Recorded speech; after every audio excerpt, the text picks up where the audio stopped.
সত্যি কি তাই? সামনে কি বাংলাদেশের জন্য ৮ মাত্রার বড় ধরনের কোনো ভূমিকম্প অপেক্ষা করছে? আজকের এই প্রতিবেদনে জেনে নিব বিস্তারিত। ভূবিজ্ঞানীদের সতর্কবার্তা অনুযায়ী আসন্ন ৮ মাত্রার বা তার চেয়ে বড় ভূমিকম্পের ঝুঁকি এবং এর সম্ভাব্য করুণ পরিণতি নিয়ে আজকের প্রতিবেদন। এই আশঙ্কা কোনো কল্পনা নয়, বরং বৈজ্ঞানিক বিশ্লেষণ। হিমালয় এবং বার্মা, এই দুটি প্রধান টেকটনিক প্লেটের সংযোগস্থলে অবস্থিত আমাদের বাংলাদেশ। বিশেষ করে দেশের উত্তর পূর্বে থাকা ডাউকি ফ্রন্ট লাইনটি বহু বছর ধরে কোনো বড় আকারের শক্তি মুক্ত করেনি। এই ফ্রন্ট লাইনে সঞ্চিত শক্তির পরিমাণ এত, যদি ৮ মাত্রার ভূমিকম্পন আঘাত আনে তাহলে কি হবে? ঢাকার দুর্বলতা হবে প্রধান কারণ। প্রথমত, ভৌগোলিক দুর্বলতা। ঢাকার অধিকাংশ এলাকা গঠিত নরম পলি মাটি দ্বারা। ভূমিকম্পের সময় এই নরম মাটিতে কম্পন বহুগুণে বেড়ে যায়, যা মাটির তরলীকরণ বা লিকুইফিকেশন ঘটায়। এর ফলে শক্তিশালী কাঠামোর ভিত্তিও নড়বড়ে হয়ে যায়। দ্বিতীয়ত, অপরিকল্পিত দুর্লভ অবকাঠামো। ঢাকা এখন বিশ্বের সবচেয়ে ঘনবসতিপূর্ণ এবং অপরিকল্পিত শহরগুলোর একটি। এখানে নির্মিত ৭০% বেশি ভবন নির্মাণ কোড না মেনেই তৈরি করা হয়েছে। পুরনো ঢাকা থেকে শুরু করে নতুন ঢাকার অনেক উঁচু ভবনও এই ঝুঁকির বাইরে নয়। বিশেষজ্ঞদের পূর্বাভাস, ৮ মাত্রার কম্পনে ঢাকার ৭০ থেকে ৮০% ভবন ধসে পড়তে পারে।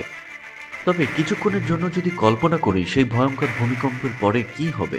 প্রথমত, যোগাযোগ বিপর্যয়, অর্থাৎ বিদ্যুৎ, গ্যাস, মোবাইল নেটওয়ার্ক সবকিছুই মুহূর্তে ভেঙে পড়বে। ফাটল ধরবে গ্যাস লাইনে, যা থেকে সৃষ্টি হবে ভয়াবহ অগ্নিকাণ্ড। এই আগুন নেভানোর জন্য পানি বা রাস্তা কোনোটাই সহজে পাওয়া যাবে না। দ্বিতীয়ত, উদ্ধার অভিযান অসম্ভব।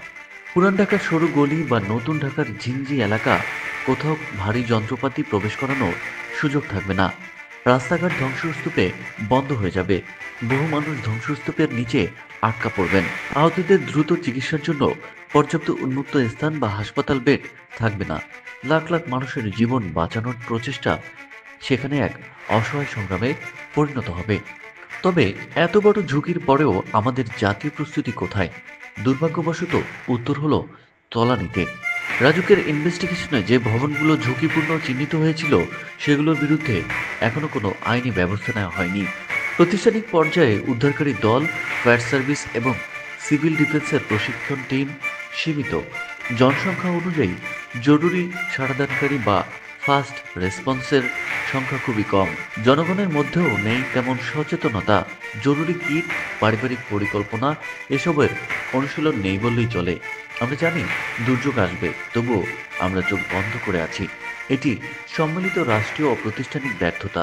প্রাথমিকভাবে ক্ষতির পরিমাণ দাঁড়াতে পারে কয়েক বিলিয়ন ডলার, যা দেশের জিডিপিকে ভয়াবহভাবে ক্ষতিগ্রস্ত করবে। কিন্তু এর চেয়েও বড় ক্ষতি হবে মানবিক, অর্থাৎ লাখ লাখ মানুষের জীবনহানি এবং দীর্ঘমেয়াদী মানবিক সংকট তৈরি হবে। ভূমিকম্পের ভয়াবহতা একদিনে শেষ হলেও বাস্তুচ্যুত মানুষের পুনর্বাসন, মানসিক স্বাস্থ্যসেবা প্রদান এবং ধীর গতিতে দেশ পুনর্গঠন প্রক্রিয়া বাংলাদেশকে কয়েক দশক পিছিয়ে দেবে। বাংলাদেশের সামনে অপেক্ষা করছে এক করুণ মানবিক ও অর্থনৈতিক পরিণতি।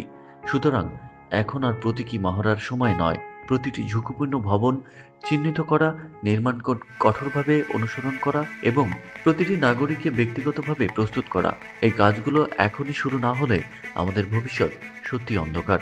আমাদের অবশ্যই ৮ মাত্রার বা তার চেয়ে বড় ভূমিকম্পর ভয়াবহতাকেও মাথায় রেখে প্রস্তুতি নিতে হবে। এই ছিল আজকের প্রতিবেদন। সবাই ভালো থাকবেন, সুন্দর থাকবেন, সুস্থ থাকবেন। আল্লাহ হাফেজ।